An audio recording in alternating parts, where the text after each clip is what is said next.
Jangan pernah putus asa, jangan pernah menjadi tidak bersemangat, ya, jangan pernah loyo, ya, jangan pernah loyo, jangan pernah ngelokro, ya, jangan pernah ngelokro. Jadi orang manusia itu harus full power, ya, full power, semangat yang tinggi. Untuk apa? Meraih apapun yang pengen diraih. Ya, meraih apapun yang pengen diraih, semangat yang tinggi. Semangat yang tinggi itu bagaimana? Maksudnya semangat yang tinggi karena kita punya Allah Subhanahu wa taala. Kita punya Allah. Contoh misalnya punya dosa. Semangatnya meraih apa? Ampunan.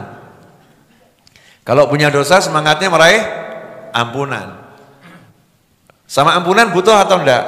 Butuh. Sementara Allahnya suka mengampuni atau enggak suka mengampuni? Maha suka mengampuni.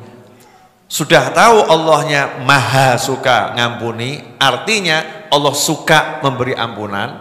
Lah kitanya butuh ampunan. Lah kok enggak semangat ngambil? Aneh kan ya? Jadi kalau kita merasa banyak dosa, ya semangat ambil ampunan. Ya Ustadz Habib, saya barusan terjerumus, tergelincir, terperosok, jelungup, ambio, apapun namanya terserah. Yo, lari lagi, fafirru ilallah, bangun kejar ampunannya Allah Subhanahu wa taala. Cara ngejarnya bagaimana? Ya jangan loyo datang ke majelis seperti ini. Semangat. Ya, jangan loyo untuk istighfar, semangat. Jangan loyo untuk sholawat, semangat. Jangan loyo untuk menebar kebaikan, semangat. Kenapa? Karena sesungguhnya innal hasanat yudhibna sayyi'at. Kebaikan-kebaikan itu akan menyingkirkan dosa-dosa keburukan. Itu yang pertama. Kemudian kalau contohnya misalnya punya hasratnya dunia. Hasrat dunia itu macam-macam. Ya. Pengen nikah itu hasratnya yang dicari dunia atau enggak dunia? Hasratnya dunia. Yang laki pengen perempuan, yang perempuan pengen laki. Betul? Ya sudah. Lah kalau begitu mintanya sama siapa? Ya mintanya sama Allah, tapi ya datangi calon mertua. Jangan kebanyakan chatting WA, chatting WA, chatting WA, akhirnya dzunub wa dosa. Ya akhirnya dosa. Datangi calon mertua, aku mau anakmu, boleh tidak? Enggak boleh, ya sudah, cari yang lain, semangat. Nah, itu namanya baru orang bersemangat di jalan Allah Subhanahu wa taala. Betul yang begitu. Tapi kalau ngelamun, bisakah dia jadi milikku? Bisakah dia jadi milikku? Ya, cuman ngelamun itu namanya. Akhirnya pikirannya rusak, hatinya rusak. Nanti bisa nambah dosa. Naudzubillah min dzalik. Tapi saya enggak ada kata tapi saya. Kamu punya Allah. Minta sama Allah. Ya minta sama Allah tuh caranya ya datang seperti ini. Ya. Kemudian kalau kamu butuh misalnya hasratnya duit, al-fulusu. Duit. Nah, Habib Novel punya enggak hasrat duit? Punya banget. Ya kenapa? Ya karena untuk menyelenggarakan semua kajian ini dibutuhkan jerbasuki mawa beo. Butuh biaya. Buat beli beras, buat beli bumbu, buat beli gula, buat beli teh, buat beli kopi, buat beli listrik, ya, buat beli pulsa, ya, buat beli apapun dibutuhkan namanya al-duitu. Fulus. Ya, fulus. Butuh fulus. Ya cari. Ya nyarinya gimana? Minta sama Allah. Rizqukum fis sama wa ma tu'adun. Rezekimu di langit dan apa yang dijanjikan buat kamu di langit. Nyarinya minta sama Allah bagaimana? Ya begini nih. Ikut maulid, ya sholawat, istighfar, zikir, majelis, taat sama orang tua, menyenangkan umat Nabi Muhammad SAW. Itu caranya minta sama Allah. Nah terus badannya bagaimana? Ya kerja. Jangan dikira saya nggak kerja. Nah, saya kerja, masya Allah, pagi, siang, sore, malam. Di antara kerjaan saya apa? Di antaranya, ya, selain saya konsultan orang-orang kaya, Loh ya betul loh ya. Saya kan konsultan orang-orang kaya. Banyak orang kaya yang pusing kepalanya terus konsultasi gimana solusinya gitu ya. Tapi nggak pakai tarif. Dibayar ya alhamdulillah, nggak dibayar ya alhamdulillah. Kan itu ustadz kan begitu kan. Kalau orang kaya pusing, nah ustadznya kan berubah profesi. Diganti aja konsultan orang kaya. Iya. Kemudian konsultan orang yang nggak kaya. Itu juga kerjaan saya. Orang-orang yang susah. Kalau orang kaya punya duit, orang susah punya doa. Pilih mana kamu? Ketemu orang kaya atau orang susah? Ustaz Iis bilang, orang kaya yang susah, Beb. Masya Allah. Ustaz Iis ini cerdas ya. Orang kaya yang susah katanya. Kenapa? Sudah punya duit, dia punya doa, punya semuanya. Ustaz Iis. Jadi, saya juga kerja keras. Ya, tapi cerdas. Ya, kerja keras tapi yang cerdas. Ini nggak capek. Saya jualan buku. Ya, saya jualan buku dan jualan yang lain. Ya, hal-hal yang bisa saya jual. Yang penting halalan thayyiban. Kerja keras. Bukan kemudian duduk. Siapa yang bakal ngutangi saya ya? Masa hidupnya cuma duduk mikir sengi so ngutangi sapa? Tuh burung tuh, lihat. Dia tidak nunggu siapa yang ngasih makan saya. Dia keluar cari makanan, keliling. Ini yang pagi kesini kan dapat kopi, betul ya? Atau wedang jahe atau apa itu. Nanti ya dapat nasi goreng insya Allah ya. Dapat karena mau keluar usaha. Jangan kalah sama burung, semangat gitu, keluar cari duit. Sebisa yang bisa dilakukan. Itu cuman pantes-pantesannya jadi manusia. Tapi yang ngasih rezeki adalah Allah Subhanahu wa ta'ala. Semangat. Pengen punya ilmu. Saya pengen alim, saya pengen punya ilmu. Semangat, yang ngasih ilmu siapa? Allah. Jangan bilang saya udah tua. Saya udah pikun-pikunan, suka lupa, masa cari ilmu. Yang ngasih ilmu Allah ta'ala. Minta sama Allah. Rabbi zidni ilma. Beri aku tambahan ilmu. Terus dia belajar. Semangat belajarnya. Gak masuk-masuk gak apa-apa. Karena Allah melihat semangatmu, bukan kemampuanmu.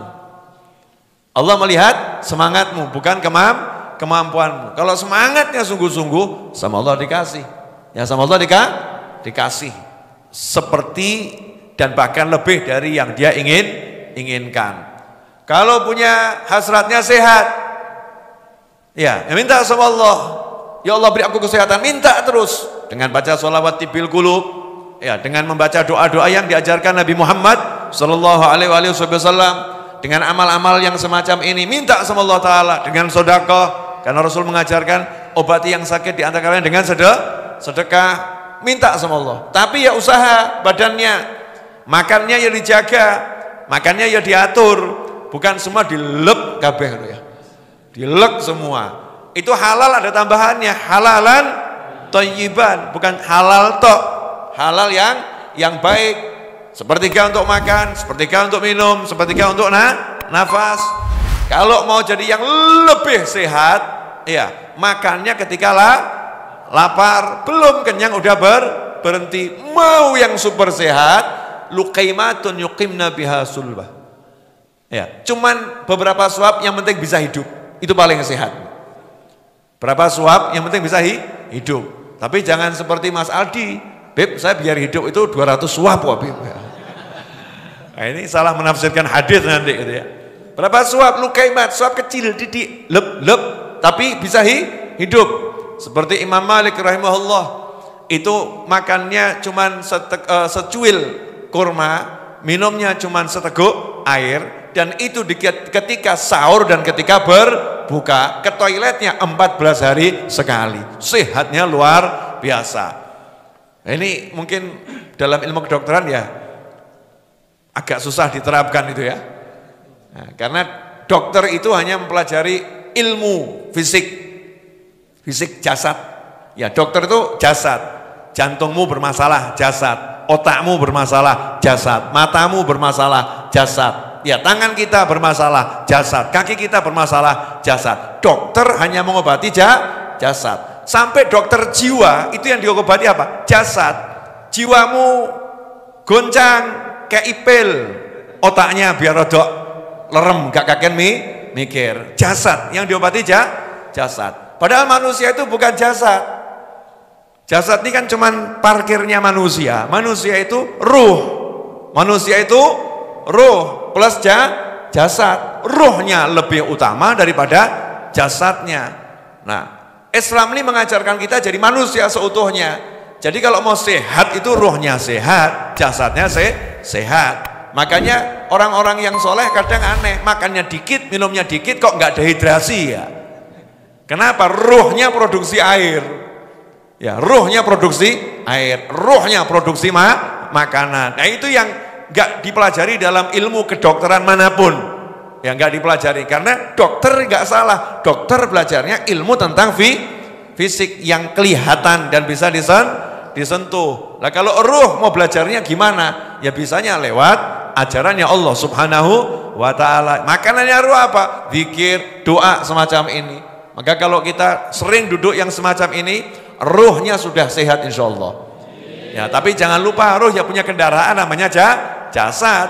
Nah, kalau jasadnya nggak dirawat ya ruhnya nanti kesian, kaboten ngangkat jasad yang rusak. Akhirnya kalau udah jasadnya rusak, nggak bisa ditempati, terpaksa ruhnya pindah kemana? Kuburan. Jasadnya udah rusak, keluar ruhnya, pindah ke kuburan. Ya naudzubillah min dzalik. Maka kalau pengen sehat, makannya dijaga, pikirannya dijaga, ya, tubuhnya dijaga, olahraga. Olahraganya apa? Yaitu diantaranya orang kalau sholat tahajud 1000 rakaat itu kan ya olahraga itu. Ya tahajud 1000 rakaat, rukuk sujud ya. Itu olahraga fisiknya, olahraga hatinya olahraga.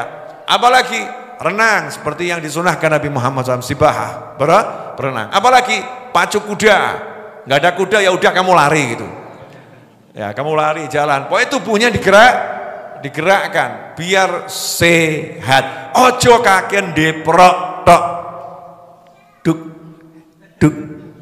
duk, namanya cuman duduk, nggak pakai gerak. Jalan naik motor, turun di kursi, habis itu naik mobil, ya, bis, angkot dan sebagainya. Turun lagi nanti di kursi, kurang jalan. Apalagi kalau jalannya udah mulai lenggak-lenggok, masya Allah, lanang kaya wedok. Ya, kelentro. Padahal perempuan pun jalannya gagah ya Bu ya. Kalau mau ke pasar atau ke mall, betul kan Bu ya?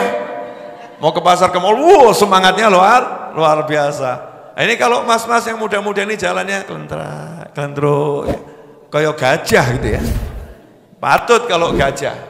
Nah, jadilah seperti apa namanya kancil gitu ya, lincah. Ya, larinya juga lincah. Jangan yang kelentro. Itu menunjukkan kalau ruhnya lemes, jasadnya juga lemes. Tapi ojo kemurungsung, beda loh ya. Jadi nggak kemurungsung. Orangnya memang lembut ya, tapi kelihatan geraknya itu cekatan, asik gitu. Oke, alhamdulillah. Semoga